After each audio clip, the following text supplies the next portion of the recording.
আসসালামু আলাইকুম ওয়া রাহমাতুল্লাহ। মহান আল্লাহর আদেশ নিষেধ অনুযায়ী চলাই মুমিনের জীবনের একমাত্র সম্বল। জীবনের শুরু থেকে শেষ পর্যন্ত প্রতিটি কাজ মহান আল্লাহর সন্তুষ্টির জন্য করা হয়, তবে তাই ইবাদত হবে। আল্লাহ তাআলা মানুষকে তার ইবাদতের জন্যই সৃষ্টি করেছেন। তাই প্রিয় দর্শক, মুমিন মুসলমানের জীবনের গুরুত্বপূর্ণ 10টি আমল নিয়েই আজকের ভিডিও, যে আমলগুলো করে আপনি ইহকাল ও পরকাল দুজাহানেই কল্যাণ লাভ করতে পারবেন। সুপ্রিয় দর্শক, মুমিনের জীবনের গুরুত্বপূর্ণ 10টি আমলের কথা নিচে তুলে ধরা হলো। তার মধ্যে নম্বর 1, নামাজ। জামাতের সঙ্গে নামাজ আদায় করা। আপনি মুসলিম মাত্রই আপনাকে নামাজ আদায় করতে হবে। মুমিনের জন্য 5 ওয়াক্ত ফরজ নামাজ জামাতের সঙ্গে আদায় করা আবশ্যক। আর প্রতিদিন ফরজ নামাজের বাইরেও অন্যান্য নফল নামাজ যেমন তাহাজ্জুদ, ইশরাক, চাশত ও আওয়াবিনের নামাজের প্রতি গুরুত্ব দেওয়া উচিত। কারণ ফরজের পাশাপাশি এই আমলগুলো মানুষকে পরকালে আল্লাহর শাস্তি থেকে মুক্তি পেতে সাহায্য করবে। তাই প্রিয় দর্শক, আমরা সকলেই চেষ্টা করব সহিহ শুদ্ধভাবে 5 ওয়াক্ত সালাত আদায় করার জন্য, ইনশাআল্লাহ। নম্বর 2, নবীজির সুন্নতের অনুসরণ করা। মুমিনের জীবনের সর্বোত্তম আদর্শ নবীজি সাল্লাল্লাহু আলাইহি ওয়াসাল্লাম। তার আদর্শ অনুযায়ী দৈনন্দিন সব কাজ করা উচিত। পরস্পর সালাম আদান প্রদান করা, উপরে উঠতে আল্লাহু আকবার বলা, নিচে নামতে সুবহানাল্লাহ বলা, চলাফেরার সময় লা ইলাহা ইল্লাল্লাহর জিকির করা, প্রত্যেক ভালো কাজে ডানকে প্রাধান্য দেওয়া, নিচু মানের কাজে বামকে প্রাধান্য দেওয়া, কোরআন তেলাওয়াত করা, প্রতিদিন শুদ্ধভাবে কিছু পরিমাণ কোরআন তেলাওয়াত করা, ফরজ নামাজের পর দোয়া ও ওয়াজিফা পড়া, এগুলোই হচ্ছে মূলত নবীজির সুন্নতের অনুসরণ করা। ইনশাআল্লাহ আমরা সকলে চেষ্টা করব নবীজির সুন্নতের অনুসরণ করে চলার জন্য। তারপরে প্রিয় দর্শক, 10টি আমলের মধ্য থেকে 3য় নম্বর আমলটি হলো সৎ আচরণ করা। সুন্দর ব্যবহার ও আচরণ মানুষকে সম্মানিত করে।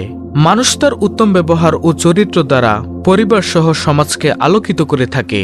যে সুন্দর চরিত্রের প্রতিচ্ছবি দেখা যায় নবী জীবনে, পিতামাতা, নিকটাত্মীয়, এতিম মিসকিন, প্রতিবেশী, অসহায় মুসাফির, দাসদাসী, দুর্বল শ্রেণীর মানুষ এবং জীবজন্তুর সঙ্গে আচার আচরণ সম্পর্কে মহান রব্বুল আলামিন আল্লাহ তাআলা পবিত্র কুরআনুল কারীমে ইরশাদ করেন। আল্লাহ তাআলা পবিত্র কুরআনে বলেন, আর উপাসনা করো আল্লাহর, শরীক করো না তার সঙ্গে অপর কাউকে। পিতামাতার সঙ্গে সৎ ও সদয় ব্যবহার করো এবং নিকটাত্মীয়, এতিম মিসকিন, প্রতিবেশী, অসহায় মুসাফির এবং নিজের দাসদাসীর প্রতিও। নিশ্চয়ই আল্লাহ পছন্দ করেন না দাম্ভিক গর্বিত জনকে।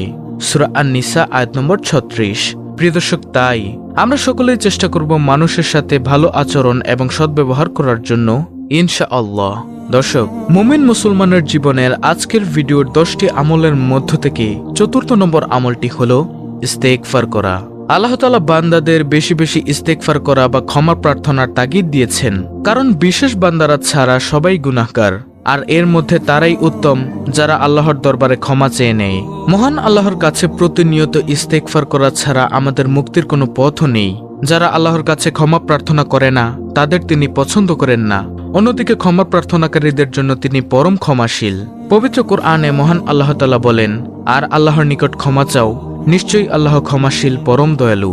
সূরা বাকারা আয়াত নম্বর 199। অন্য আয়াতে ইরশাদ হয়েছে, আর তোমরা তোমাদের রবের কাছে ক্ষমা চাও।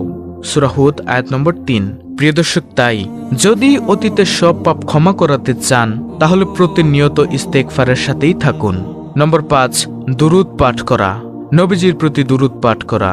দর্শক, দুরূদের অর্থ শুভকামনা বা কল্যাণ প্রার্থনা।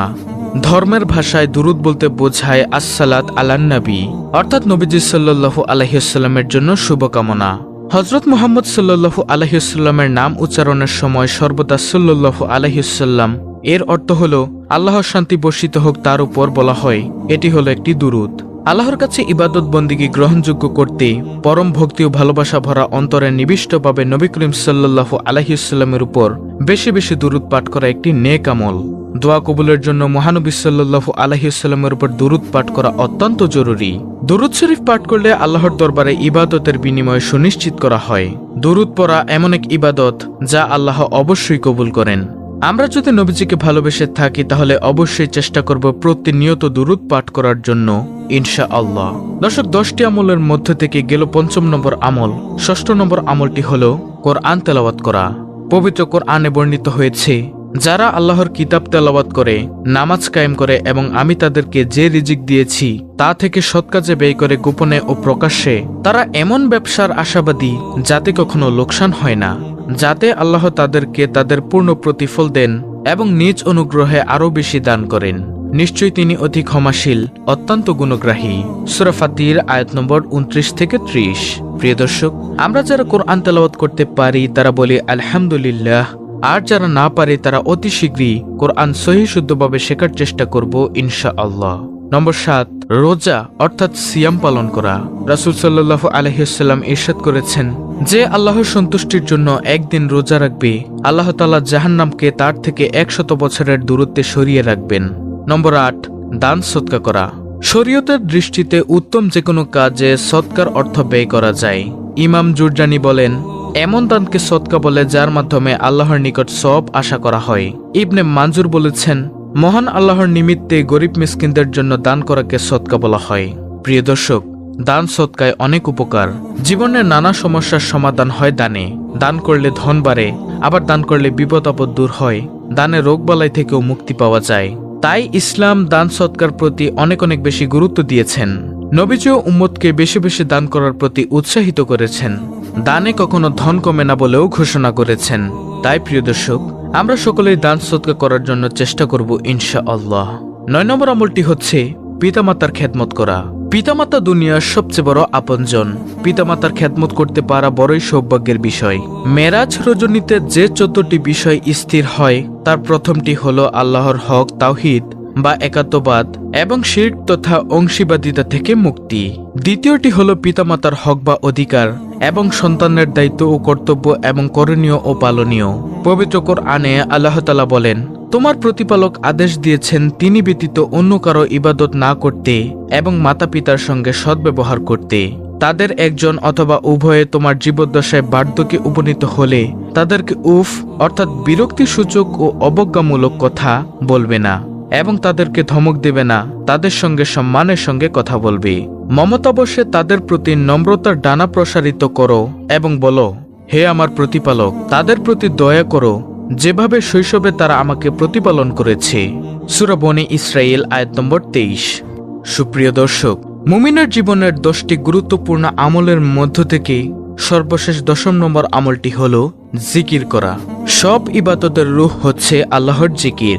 আল্লাহ তাআলা বান্দাদের সর্বাবস্থায় অধিক হারে তার জিকির করার নির্দেশ দিয়েছেন। যেমন আল্লাহ তাআলা বলেন, হে মুমিনরা, তোমরা আল্লাহকে অধিক পরিমাণে স্মরণ করো এবং সকালে সন্ধ্যায় তার পবিত্রতা ঘোষণা করো। এখানে আল্লাহর পবিত্রতা ঘোষণা বলতে জিকিরকে উদ্দেশ্য করা হয়েছে। সূরাতুল আহজাব আয়াত নম্বর 41 থেকে 42। সর্বাবস্থায় আল্লাহর জিকির করতে হবে, দাঁড়িয়ে, বসে, এমনকি শুয়ে, যেভাবে পারা যায় আল্লাহকে স্মরণ করতে হবে।